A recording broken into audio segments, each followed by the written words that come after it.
Hello నమస్తే. Real estate కి సంబంధించి మనకు చాలా డౌట్స్ ఉంటాయి. దాన్ని ఈ రోజు మనతో పాటు వివరించడానికి Thimma Reddy one of the real estate కంపెనీకి డైరెక్టర్ గా వర్క్ చేస్తున్నారు. ఆయన్ని నాకున్న డౌట్స్ అన్ని అడిగి తెలుసుకుందాం. నమస్తే సార్. నమస్తే అండి. ఇప్పుడు రీజనల్ రింగ్ రోడ్ అనేసి మనం వింటున్నాం. ఈ రీజనల్ రింగ్ రోడ్ పైగా మెట్రో కూడా ఇప్పుడు వస్తున్నాయి. వీటి గురించి మీరు ఏం చెప్పాలనుకుంటున్నారు? రీజనల్ రింగ్ రోడ్ అండి, పాత గవర్నమెంట్ కూడా అనౌన్స్మెంట్ చేసింది, కొంతవరకు ల్యాండ్ అక్విజిషన్ అయ్యింది. సో ఇప్పుడు కూడా రీసెంట్గా కూడా ఈ రోజు న్యూస్ పేపర్లో కూడా మన కిషన్ రెడ్డి గారు చెప్పారు, తొందరగా మీరు ఫండ్స్ అంతా కలెక్ట్ చేసుకోండి, తొందరగా ల్యాండ్ అక్విజిషన్ కూడా కంప్లీట్ చేయండి. తెలంగాణ గవర్నమెంట్ కూడా within 3 months land acquisition complete చేయాలని చెప్పారు. సో నెక్స్ట్ ఏంటంటే నెక్స్ట్ ఫ్యూచర్ మనం చూడబోయే న్యూ సిటీ ఏంటంటే అవుటర్ టు రీజనల్. మనం చూడబోయే న్యూ సిటీ శాటిలైట్ టౌన్షిప్స్ అంటాం కదా, న్యూ సిటీ చూడబోయే రీజనల్ టు అవుటర్. ఒకప్పుడు 1992 అనుకుంటా ఆ టైంలో మా నాన్న వాళ్ళు చెప్పేవాళ్ళు, 1992 దిల్చుకున్నారు 30 రూపాయలు గజం, పర్ స్క్వేర్ యార్డ్ 30 రూపీస్. ఈరోజు 150 రూపాయలు.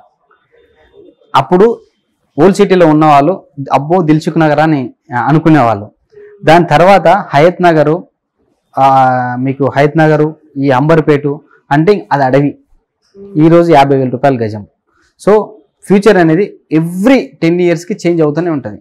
మనకేంటంటే ఆ ఓపిక ఉండాలి, ఆ 10 years ఓపిక ఉండాలి. ఎప్పుడైనా ఇన్వెస్ట్మెంట్ చేసేటప్పుడు లాంగ్ టర్మ్ ఇన్వెస్ట్మెంట్ అని చేయాలి. Long term investments high returns అనే వస్తాయి. సో ఈ ఒకప్పుడు ఇన్నర్ రింగ్ రోడ్ ఇప్పుడు అండర్ సిటీ అయిపోయింది. ఈ అవుటర్ రింగ్ రోడ్ అనేది విత్ ఇన్ ద సిటీ అయిపోయింది. ఈ రీజనల్ రింగ్ రోడ్ వచ్చేది ఏదైతుందో సిటీని కవర్ చేస్తుంది.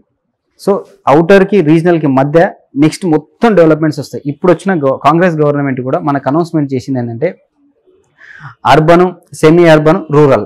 అర్బన్ అంటే మొత్తం with in the city, semi urban వచ్చేసి అవుటర్ టు రీజనల్. ఆ సెమీ అర్బన్లు క్లస్టర్గా డివైడ్ చేస్తున్నారు వీళ్ళు, ఎంత మంచిగా డెవలప్ చేయాలా. సో 2050 వరకు కూడా మాస్టర్ ప్లాన్, ఎందుకంటే రోడ్స్ కానీ నెక్స్ట్ డిస్టర్బెన్స్ ఉండొద్దని చెప్పి. So outer to regional, next rural, దాని తర్వాత above the regional ring road. మీకు రింగ్ రైల్ ప్రాజెక్ట్ కూడా శాంక్షన్ అయింది. సో రైల్ కనెక్టివిటీ కూడా ఇండియాలో ఎక్కడ లేదు నాకు తెలిసినంత వరకు. సో రింగ్ రైల్ ప్రాజెక్ట్ కూడా రీజనల్ చుట్టూ వస్తుంది. సో ఇవన్నీ అడ్వాంటేజెస్ ఉన్నాయి కాబట్టి ఈ రీజనల్ రింగ్ రోడ్ ఇప్పుడు అవుతుంది, ల్యాండ్ అక్విజిషన్ అవుతుంది. కొన్ని చోట్ల మార్కింగ్ అయింది, కొన్ని చోట్ల అయిపోయింది. ఈ టైంలో కన్నా ఆ దరిదాపులో మీరు ఇన్వెస్ట్మెంట్ చేసుకుంటే హై రిటర్న్స్ వస్తాయి. ఓకే సరే, ఇప్పుడు మనం టౌన్షిప్ మీ మాటల్లోనే చెప్పారు టౌన్షిప్ అని. అసలు ఈ టౌన్షిప్ అంటే ఏంటి? ఈ టౌన్షిప్ ఎట్లా అంటే ఇప్పుడు ఎక్కడ ఉన్నాయి? టౌన్షిప్ ఏంటంటే అండి, రీసెంట్గా ఈ ప్రజెంట్ గవర్నమెంట్ కూడా అనౌన్స్ చేసింది శ్రీశైలం హైవేకి. ఈ శ్రీశైలం హైవేకి గవర్నమెంట్ ల్యాండ్ ఇంతకుముందు ఫార్మాసిటీ కోసం తీసిపెట్టారు 20,000 acres.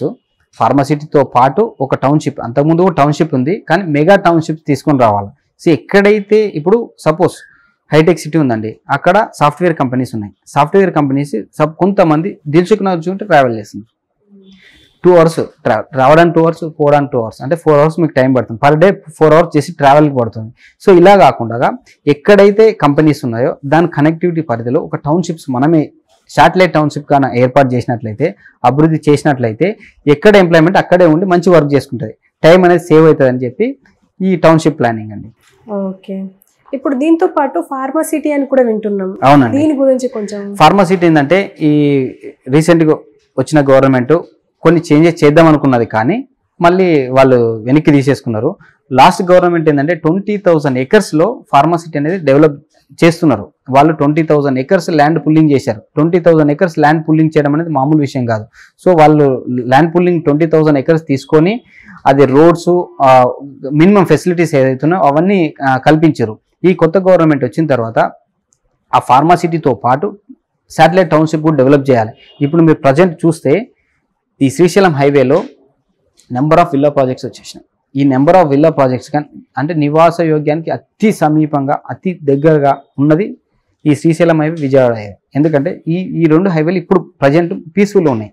సో ఈ హైవేకి ఈ ఫార్మాసిటీ ఏదైతే ఉందో ఈ హైవేకి ఈ ఫార్మాసిటీ చాలా మంచిగా డెవలప్ చేస్తున్నారు. ఈ గవర్నమెంట్ కూడా కంటిన్యూ చేస్తుందని చెప్పేది. ఈ 4 lane కానీ ఇప్పుడు తిరుపతి హైవే శాంక్షన్ అయింది.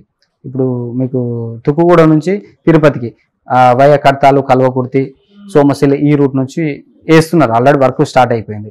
సో ఈ ఫార్మాసిటీ అనేది 100% అవుతుంది. ఈ ల్యాండ్ పుల్లింగ్ కూడా అయిపోయింది కాబట్టి ఈ కంపెనీస్ అనేవి పైప్ లైన్లో ఉన్నాయి. ఓకే సార్, ఇప్పుడు ఈ 2004 నుంచి 2024 వరకు రియల్ ఎస్టేట్లో వచ్చిన మార్పులు ఏంటి సార్? 2004కి 2024కి మనం కళ్ళ ముందు చూసింది అయితే డ్రాస్టిక్ చేంజెస్. ఎందుకంటే 2004 నుంచి 2008లో ఒక ఎయిర్పోర్టు, ఔటర్ రింగ్ రోడ్డు, ఆ టైంలో రియల్ ఎస్టేట్ భూమి ఒక పీక్స్లో వెళ్ళింది. 2008 టైంలో మనం ఊహించుకోలేదు. మహేశ్వరంలో చిన్న గుడిసె ఉన్నవాడు బెంజ్ కార్ తెచ్చుకున్నాడు. సో అంటే వాళ్ళ ల్యాండ్కి విపరీతమైన రేట్లు వచ్చేసినాయి. ఎందుకు రేట్లు అంటే 5 లక్షలు పోయే ఎకరము 1-2 కోట్లు వెళ్తే అక్కడ ఏం చేయాలని అర్థం కాలేదు. సో ఆ టైంలో మనం చూసింది. ఆ టైంలో నెక్స్ట్ ఏంటంటే 2008 నుంచి 2014 కొంచెం స్తబ్దతగా ఉండింది. ఎందుకంటే ఈ మన తెలంగాణ మూమెంట్ అప్పుడు కొంచెం స్తబ్దత, కానీ 2014 నుంచి 2024 వరకు అది మనం ఊహించిన స్థాయికి వెళ్ళిపోయింది. మన కళ్ళ ముందు చూసింది అయితే 2014 నుంచి 2024 వరకు అయితే ఊహించుకోలేము. నాకు తెలిసి ఒక 300 టైమ్స్ పెరిగింది కొన్ని చోట్ల, 300 టైమ్స్ పెరిగింది కొన్ని చోట్ల. Okay sir, thank you.